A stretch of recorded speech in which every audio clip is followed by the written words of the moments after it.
इस पृथ्वी को, इस प्लैनेट के ऊपर से जब लाइफ 7 रूट रेसेस के आने के बाद में जब यहाँ से लुप्त होगी, प्रलय आएगा, तो एक और प्लैनेट के ऊपर वो उभरेगी। ऐसी 10 स्कीम्स ऑफ एवोल्यूशन जो हैं, जब उनका कार्य पूरा हो जाता है तो हम कहते हैं एक सोलर सिस्टम की एवोल्यूशनरी साइकिल कंप्लीट होगी। ऐसी सोलर सिस्टम का जो है, हम अगर कहें कि एक जीवन काल जो है वो कब कंप्लीट होता है, जब 10 स्कीम ऑफ एवोल्यूशन पूरी हो जाएंगी। सोलर सिस्टम हम जिसके हिस्से हैं, ऐसे तो अनगिनत सोलर सिस्टम हैं पूरे ब्रह्मांड के अंदर, अनगिनत।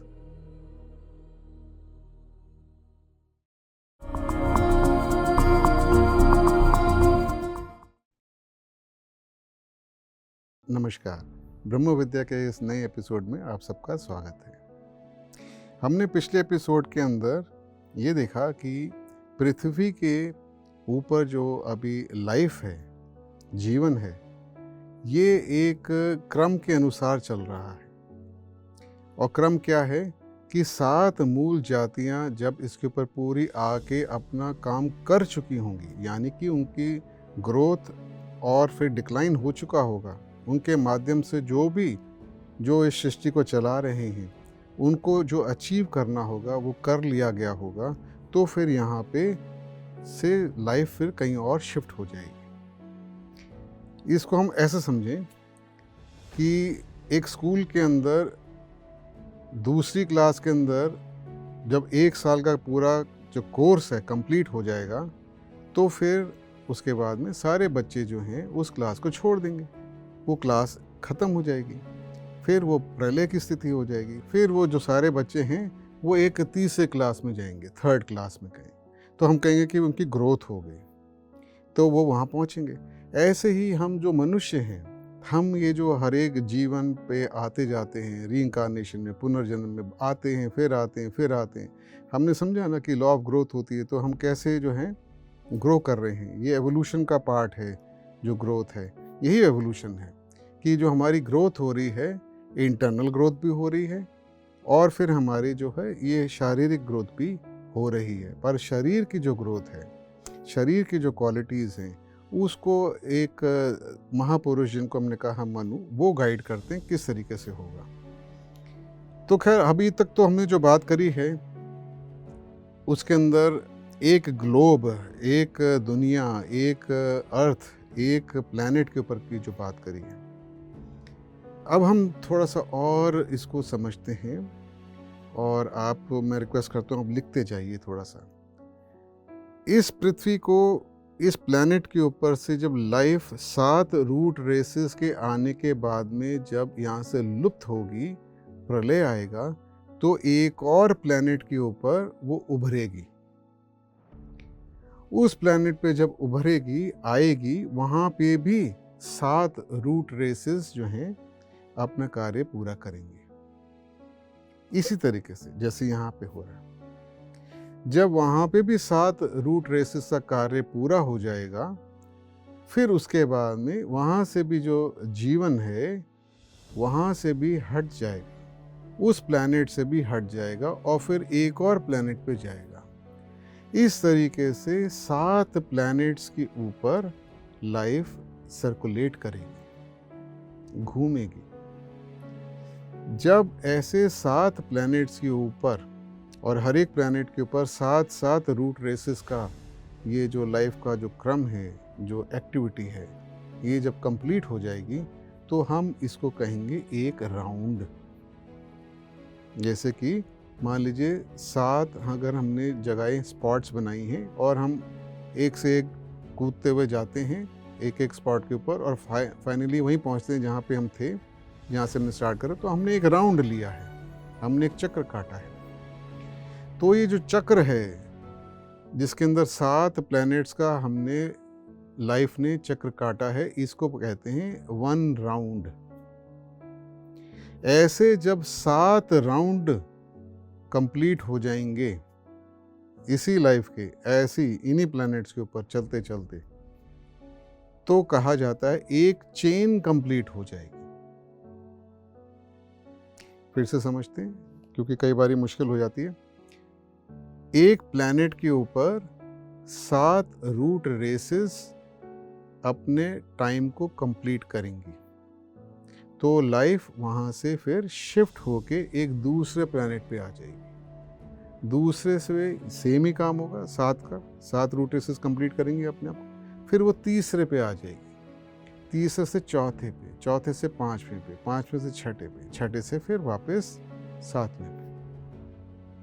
तो जब ये 7 कंप्लीट होने के बाद में जब 1 से 7 कंप्लीट हो जाएगा तो हम कहेंगे एक राउंड कंप्लीट हो गया। वापस 7वें प्लैनेट से उसी फर्स्ट प्लैनेट पे जब आएगी तो एक सेकंड राउंड स्टार्ट होगा, और फिर ये जब सेकंड राउंड भी कंप्लीट होगा उसके बाद थर्ड कंप्लीट होगा, फिर फोर्थ कंप्लीट होगा, फिर फिफ्थ कंप्लीट होगा, फिर सिक्स्थ कंप्लीट होगा, फिर 7वां जब कंप्लीट होगा तो हम पूरा ये जो एक्टिविटी है इसको हम कहेंगे कि एक चेन पीरियड कंप्लीट हो गया, एक चेन ख़त्म हो गई, एक चेन जो लाइफ की थी वो कंप्लीट हो गई।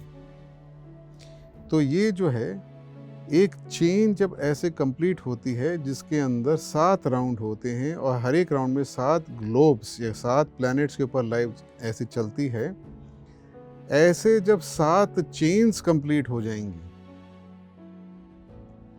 तो उसको कहते हैं एक स्कीम ऑफ एवोल्यूशन कंप्लीट हो जाएगी।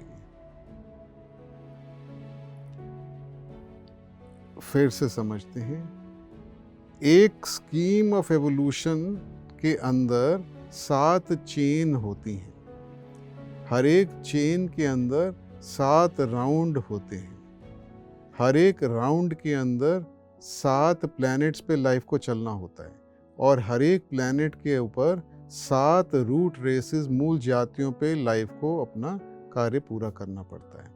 हर एक मूल जाति के अंदर 7 सब रेसेस होती हैं। तो ये पूरा क्रम है जो कि एक स्कीम ऑफ एवोल्यूशन का है। ऐसी 10 स्कीम्स ऑफ एवोल्यूशन जो है, जब उनका कार्य पूरा हो जाता है तो हम कहते हैं एक सोलर सिस्टम की एवोल्यूशनरी साइकिल कंप्लीट हुई। तो हमारा जो ये सोलर सिस्टम है जिसमें सूर्य है, उसके आसपास अनगिनत प्लैनेट्स हैं, इन प्लैनेट्स के ऊपर, अनगिनत में इसलिए कह रहा हूँ क्योंकि जो हमें फिजिकल दिखाई देते हैं ये तो हैं ही हैं, इसके अलावा दूसरे सूक्ष्म मटेरियल के भी प्लैनेट्स हैं। अगर आपको याद होगा तो हमने 7 टाइप के मैटर्स की बात करी थी, 7 प्लेन्स की बात करी थी, physical, astral, mental, Buddha. Mental के अंदर 2 हिस्से थे, लोअर मेंटल, हायर मेंटल, बुद्धिक, आत्मिक, मोनैडिक और फिर ऊपर आदि। ये जो 7 तल हमने बताए थे, 7 हमने सीढ़ियाँ बात करी थी, 7 हमने स्टोरीज़ की बात करी थी, फ्लोर्स की बात करी थी, उस वाले एपिसोड को आप ज़रूर देखिए दोबारा। इन सब के ऊपर ग्लोब्स होते हैं। ये जो ग्लोब्स होते हैं या प्लैनेट्स होते हैं, ये ऐसे सूक्ष्म मैटर के हैं, वो तो हमें दिखाई नहीं देंगे। तो जो हमें जो दिखाई देते हैं सोलर सिस्टम में, वो तो सिर्फ सॉलिड फिजिकल जो ग्लोब्स हैं वही दिखाई देते हैं या प्लैनेट्स दिखाई देते हैं। तो बहुत सारे प्लैनेट्स हैं। 10 स्कीम जब पूरी हो जाती हैं तो हम कहेंगे एक सोलर सिस्टम का जो अपना कार्य था, एक लाइफ थी, एक इंकारनेशन था, उनकी अपना एक जन्म था, वो कंप्लीट हो जाता है। अगर हम ऐसे समझें, ह्यूमन बीइंग, एक इंसान का जो जन्म है वो 60-70 साल में कंप्लीट हो जाता है, फिर उसकी डेथ हो जाती है, यानी कि उसकी अब प्रलय हो गई, उस शरीर से वो निकल गया था। ऐसी सोलर सिस्टम का जो है, हम अगर कहें कि एक जीवन काल जो है वो कब कंप्लीट होता है, जब 10 स्कीम ऑफ एवोल्यूशन पूरी हो जाएंगी, तब वो सोलर सिस्टम का पूरा काल खत्म हो जाएगा, फिर वो जो है उनका एक लाइफ कंप्लीट हो जाएगी। इस तरीके से हम अगर समझने के लिए समझना चाहते हैं तो समझ सकते हैं। एज अबव सो बिलो, ये एक नुस्खा है, रूल है, फॉर्मूला है, कहावत है कि जो मैक्रोकॉज़म बड़े लेवल पे हो रहा है वही छोटे लेवल पे भी होता है। जो छोटे लेवल को समझ ले तो बड़े लेवल को भी उसको समझने में आसानी होती है। तो इसको आप ध्यान में रखिएगा। अब हम इस पॉइंट पे आ गए हैं कि हम सोलर सिस्टम, जो हमारा सोलर सिस्टम है, उनके अंदर 10 स्कीम्स ऑफ एवोल्यूशन जब कंप्लीट होंगी तो उनका काम कंप्लीट होगा। जो उन्होंने कार्य लिया हुआ है करने के लिए वो कंप्लीट होगा। एक स्कीम में, दोबारा दोहराता हूँ क्योंकि ये मुश्किल होती है, एक स्कीम के अंदर 7 चेन्स का कार्य पूरा होना होता है। एक चेन जो है उसके अंदर 7 राउंड्स का कार्य पूरा होना होता है। एक राउंड में 7 जो प्लैनेट्स हैं उसके ऊपर लाइफ को घूमना वो ज़रूरी होता है, तब जाके एक राउंड कंप्लीट होता है। और एक प्लैनेट के ऊपर 7 रूट रेसेस जब आएंगी तो प्लैनेट का काम पूरा होता है। हर एक रूट रेस के अंदर 7 सब रेसेस जब आके अपना कार्य पूरा करेंगे तो एक रेस का काम कंप्लीट होता है। तो ये पूरा क्रम है एक स्कीम ऑफ एवोल्यूशन और एक सोलर सिस्टम का। सोलर सिस्टम तक तो हमें बताया गया है थियोसॉफी में कि सोलर सिस्टम तक ये सब क्रम चलता है। इसके आगे क्या होता है वो हमें नहीं बताया गया। सोलर सिस्टम के जो निर्माता हैं इनको हम थियोसॉफी में कहते हैं सोलर लोगोस, जिसको हम सूर्य भगवान अपनी भाषा में कहते हैं, सनातन सूर्य देव भी कहते हैं। हम इनको थियोसॉफी में कहते हैं सोलर लोगोस। ये हमारे ईश्वर हैं। इन्हीं से पूरा का पूरा सोलर सिस्टम बनाया गया है। कण कण में जो भगवान हैं, तो इस कण कण में सोलर सिस्टम के अंदर उन्हीं की लाइफ है। हर एक जो मैटर है, जो पदार्थ है, वो उन्हीं की बॉडी का या उन्हीं का बनाए, उन्हीं का शरीर हम कहें कि पदार्थ है। इस तरीके से समझें। उनके बिना कुछ संभव नहीं है। जो उन्होंने नियम निर्धारित करे, जिनकी हमने बातें करी हैं, उसके बिना जीवन इस सोलर सिस्टम में पॉसिबल नहीं है। वो ही इस जीवन को बना कर रख रहे हैं। वो ही जन्मदाता हैं पदार्थ के भी और हमारी चेतना के भी। हम जीव आत्मा कह लें अपने आप को, और पदार्थ को हम कुछ भी कह लें, प्रकृति कह लें, इस सब के जो निर्माता हैं वो वही हैं। तो दोस्तों, अब शायद हमें यहाँ तक तो समझ में आ गया होगा कि ये जो एवोल्यूशनरी प्लान है, इसके तहत सोलर सिस्टम जो कि है सोलर लोगोस ने जो बनाया है, क्रिएट करा है, वो सोलर सिस्टम जो क्रिएट हुआ है उसका कार्य ये है कि 10 स्कीम्स ऑफ एवोल्यूशन को कंप्लीट करना। जब ये 10 स्कीम्स ऑफ एवोल्यूशन कंप्लीट होती हैं तो जो चेतना है हमारी चेतना जो हमारे अंदर, आपके अंदर, सबके अंदर जो वास करती है, जो चेतना है, उसका विकास हो रहा है। साथ ही साथ वो जो विकास हो रहा है चेतना का, जिस शरीर को वो धारण करती है उसका भी विकास हो रहा है। वो और अच्छी तरह उस चेतना को एक्सप्रेस कर सकता है। अब हम इसको समझने के बाद में अब ये समझते हैं कि सोलर सिस्टम हम जिसके हिस्से हैं, ऐसे तो अनगिनत सोलर सिस्टम हैं पूरे ब्रह्मांड के अंदर, अनगिनत। अगर आप जाएंगे इंटरनेट पे और लिखेंगे कितने सोलर सिस्टम होते हैं, तो वो कहेंगे जी काउंट नहीं करे जा सकते। सोलर सिस्टम के जो समूह हैं उनको गैलेक्सी बोला है साइंटिस्ट ने। तो इतनी गैलेक्सीज हैं कि उनको काउंट नहीं करा जा सकता। हमारी खुद की जो सोलर सिस्टम जिसका हिस्सा है उसको मिल्की वे गैलेक्सी बोला गया है। उसके एक हिस्से के अंदर है एक छोटा सा सोलर सिस्टम। आप देखिएगा, हैरानी की बात है, इतनी बड़ी गैलेक्सी के अंदर इतना छोटा सा सोलर सिस्टम, उस सोलर सिस्टम के अंदर इतना छोटी सी पृथ्वी, उस पृथ्वी के अंदर इतने छोटे से हमारा देश, उसके अंदर हम इतने छोटे से। तो सोलर सिस्टम अनगिनत हैं, ये एवोल्यूशनरी साइकिल्स अनगिनत हैं और ये चलती जा रही हैं। अब हम समझते हैं कि सोलर सिस्टम बना कैसे। सोलर लोगोस जो हैं, अगर हम उनको ईश्वर कह लें तो आसान होगा। मैं तो सोलर लोगस बोलूँगा ताकि आपको, क्योंकि थियोसफी की भाषा में तो सोलर लोगस है। तो सोलर लोगस जो हैं, जो निर्माता हैं सोलर सिस्टम के, हम उनको ऐसे समझें कि उनको एक एरिया दे दिया गया था बनाने के लिए इस पूरे सिस्टम को। जैसे कि हम किसी को बोलें कि भाई ये जो प्लॉट है ज़मीन का, इस पे आप बनाइए बिल्डिंग, इसमें स्कूल खड़ा करिए या यूनिवर्सिटी खड़ा करिए और इसके अंदर जो हैं छात्रों को पढ़ाइए और वो कंप्लीट करवाइए। आपको हम इतने साल देते हैं, इतने करोड़ों साल देते हैं, आप इसके अंदर ये कार्य को पूरा करवाइए।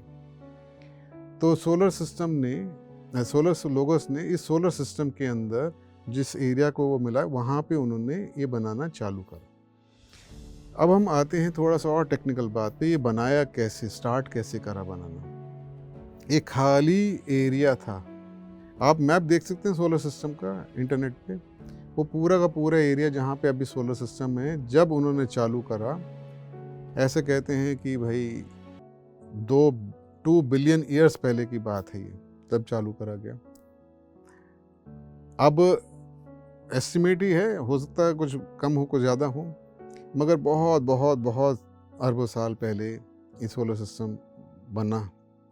तो जब ये बना तो खाली एरिया था, इस एरिया के अंदर जो पदार्थ था जो कि सोलर सिस्टम को मिला, जिससे उनको आगे बनाना था, इसको पदार्थ को बोला गया है थियोसफी में मूल प्रकृति।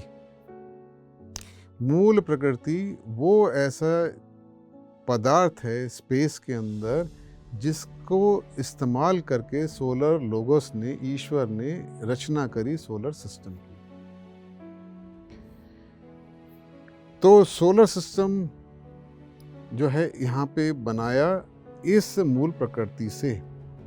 सोलर लोगोस ने क्या करा, सोलर लोगोस ने इस प्रकृति के अंदर जो एटम्स थे, जो पदार्थ थे जिनको हम थियोसफी में कहते हैं बबल्स ऑफ कोयलॉन, वो पदार्थों को लेके फिर एटम्स बनाने चालू करे। मगर इसका एक क्रम था, तो हम मोटा मोटा क्रम समझते हैं। सोलर लोगोस जो हैं, ईश्वर जो हैं, इनके अंदर या इनके अंदर 3 फोर्सेस निकल के आई बाहर, 3 इनके हिस्से समझ लीजिए, 3 डिपार्टमेंट समझ लीजिए इनके पास में हैं। जैसे उन्होंने काम करना स्टार्ट करा, या ऐसे समझें किसी व्यक्ति के 3 हाथ हैं, अब उसे कुछ बनाना है तो पहले हाथ से वो कुछ काम करना चालू करता है। तो जो पहला हाथ है उसको हम कहते हैं फर्स्ट आउटपोरिंग थियोसफी में, यानी जो पहला काम करा गया, और ये था सृष्टि प्रकृति को बनाना, जो मटेरियल साइड था इसको डेवलप करना। हमारे जो सनातन धर्म में इसको कहते हैं ब्रह्मा जी। ब्रह्मा जो हैं, भगवान ब्रह्मा जो हैं, इनको हम क्रिएटर कहते हैं। इन्होंने सृष्टि रची। आप अगर विष्णु पुराण या कुछ पढ़ेंगे तो उसमें एक दिन ब्रह्मा का बताया गया है। ऐसा भी बताया गया कि उपनिषदों में कि ब्रह्मा जो है उन्होंने सांस बाहर छोड़ी तो सृष्टि पैदा हुई। अलग अलग ढंग से चीज़ें बताई गई हैं। तो सोलर लोगोस जो ईश्वर हैं, इन्होंने जब ये मूल प्रकृति से और ये सोलर सिस्टम बनाना चालू करा, तो हम उसको कहेंगे कि ब्रह्मा जी ने अपना कार्य चालू करा। इसमें अलग अलग प्लैनेट, अलग अलग जो हैं चीज़ें बनाई गई। तो अलग अलग तल, अलग अलग मटेरियल, जो 7 तल हमने बात करी हैं, मैटर के अलग अलग जो प्रकार हैं, इनको इन्होंने डेवलप करा। ये जो एटम्स डेवलप हो गए तो ब्रह्मा जी का काम मोटा मोटा कंप्लीट हो गया। फिर सेकंड हाथ हम कहेंगे ईश्वर का, या सेकंड एक्टिविटी जो है, और हम थियोसफी में कहते हैं सेकंड आउटपोरिंग, वो स्टार्ट हुई। उसको हम सनातन धर्म में कहते हैं विष्णु जी ने अब अपना काम करना चालू करा। तो विष्णु जी ने जो ये प्रकृति के अंदर जो अब ब्रह्मा जी ने बना दिया था, उसको एटम्स को मिला के और ऑर्गेनिजम्स, पेड़ पौधे, जानवर, ह्यूमन बॉडीज, ये सब डेवलप करनी चालू करी। फिर उसके बाद में जिनको हम शिव कहते हैं, महेश कहते हैं, शंकर कहते हैं, इनका कार्य स्टार्ट हुआ और इन्होंने अपनी चेतना उसके अंदर डाली। मैं बहुत मोटा मोटा इसको इसलिए कह रहा हूँ ताकि हमें कुछ समझ में आ सके कि कैसे ये ईश्वर ने प्लानिंग करी बनाने की, और कैसे बनाना ये स्टार्ट हुआ। तो एक जगह पे है चेतना, जिसको हम कहेंगे कि शिव, और दूसरी जगह पे है शक्ति, या हम कहेंगे प्रकृति। तो हम सुनते हैं, हम पढ़ते भी हैं कि हम कहेंगे स्पिरिट मैटर, पुरुष प्रकृति, शिव शक्ति। ये दो हिस्से हैं, एक है चेतना कॉन्शियसनेस अवेयरनेस, उसमें पदार्थ नहीं, और दूसरी जगह पे पदार्थ है। इन दोनों के मिश्रण से इस जगत को बनाया गया है, इस सोलर सिस्टम को बनाया गया। ऐसे ही बाकी सोलर सिस्टम्स को भी बनाया गया। तो जो सोलर लोगस हैं, इन्होंने जब अपनी ये तीनों एक्टिविटीज से ये जब क्रिएशन कर डाली और इन नियमों को इनके अंदर डाल दिया अपने क्रिएशन के अंदर, तो ये जो क्रम था पूरा स्टार्ट हो गया। तो अब दोस्तों हमें कुछ थोड़ा सा आइडिया लग गया होगा कि किस तरीके से जो है सोलर सिस्टम का निर्माण हुआ है, अलग अलग प्लैनेट्स कैसे बने हैं। तो सोलर लोगोस जो हैं, इनके जो 3 एस्पेक्ट्स थियोसफी में कहते हैं, 3 जो हिस्से जो अभी हमने बात करी है, इनको हम थियोसफी में कहते हैं फर्स्ट लोगोस, सेकंड लोगोस और थर्ड लोगोस। लोगोस जो शब्द है वो ग्रीक शब्द है, उसका मतलब होता है वर्ड, वाच, बोलना, पावर, निकलना। तो सोलर लोगोस के 3 हैं। फर्स्ट लोगोस जो हैं वो हमारे सनातन धर्म में उनको बोला गया है शंकर, शिव जी, महेश। दूसरे जो लोगोस हैं सेकंड लोगोस, हम तो फर्स्ट सेकंड थर्ड बोलते हैं, सेकंड लोगोस को हम विष्णु कहते हैं सनातन धर्म में, और थर्ड लोगोस को हम कहते हैं ब्रह्मा।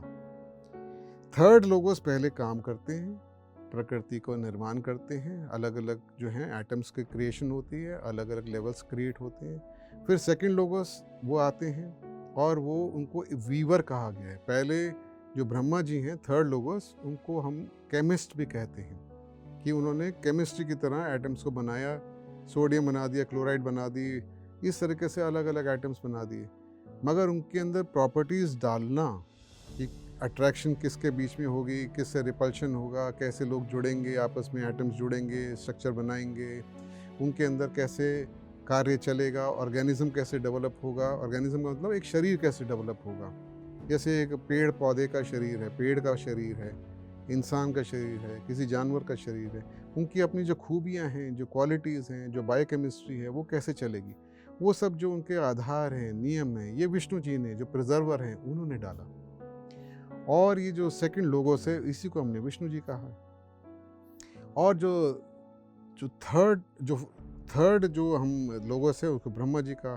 फर्स्ट लोगोस जो हैं उनको हमने महेश या शिव जी कहा, जो चेतना प्रदान करते हैं, जीवात्मा देते हैं। तो जो मनुष्य हैं, हमारे अंदर जो जीवात्मा है, उसने इन शरीरों को धारण करा हुआ है। ये जो शरीर की जो अपनी कैपेसिटी है एकजुट बन के शरीर रहने की, ये विष्णु जी के एक्शन की वजह से है, सेकंड लोगोस के। और जो पार्टिकल्स हैं, जो मैटर है, जो अलग अलग एटम्स हैं, जो सेल्स हैं, वो जो है ब्रह्मा जी की एक्टिविटी से बनाए गए। तो ऐसे जो है ऑर्गेनिजम्स जो हैं, इनका गठन होता है, मगर इनका जो क्रम है आने का वो डिफरेंट है। तो ईश्वर हैं सोलर लोगस, इन्होंने सबसे पहले थर्ड लोगस की एक्टिविटी स्टार्ट हुई ब्रह्मा जी की, फिर सेकंड लोगस की एक्टिविटी स्टार्ट हुई विष्णु जी की, और फिर फर्स्ट लोगस की एक्टिविटी पूरी हुई, वो थी शिव जी। जो मैटर है, जो प्रकृति है, जब ये ईश्वर ने बनाई, लोगस ने बनाई, सोलर लोगस ने बनाई, तो उसके अंदर 3 क्वालिटीज़ को डाला। वो 3 क्वालिटीज़ क्या हैं जो हर एक पदार्थ में होती है? सत्व की, रजस की और तमस की। ये 3 क्वालिटीज़ पदार्थ की होती है कि कितनी एक्टिविटी होगी उसमें, कितना उसके अंदर ठहराव होगा और कितना बैलेंस होगा, हार्मनी होगी। तो थियोसफी के अंदर जैसे मैं कहता हूँ कि जो लोग खुद देख सकते थे, उन्होंने खुद लिखा अपने एक्सपीरियंस पे, और ये भी बोला कि हमने देखा और हम लिख रहे हैं और ये टैली कर रहा है। हमारे जो बाकी महापुरुष आए उन्होंने भी ऐसे बोला है। जैसे कि आप योगानंद परमहंस, योगानंद की जो किताब पढ़ेंगे ऑटोबायोग्राफी, उसके अंदर भी आपको बाद में किताब के एंड में जब श्री युक्तेश्वर गिरी आके बताते हैं परमहंस जी को, तो कुछ चीज़ें ऐसी बताते हैं जो कि हमारे थियोसफी के अंदर वो ऑलरेडी बताई जा चुकी हैं, तो मैच करती हैं। आप जब ऐसे सिंथेसिस करेंगे, कोशिश करेंगे पता करने की, तो आपको और डीपली इन चीज़ों को समझ में आएगा और आपका खुद का विश्वास बढ़ेगा। तो मैं आशा करता हूँ कि आप इसको सीरियसली लेके और इसका अध्ययन करेंगे। इसी आशा के साथ में आज का ये एपिसोड यहीं पे अंत करते हैं। आप सबका बहुत बहुत धन्यवाद।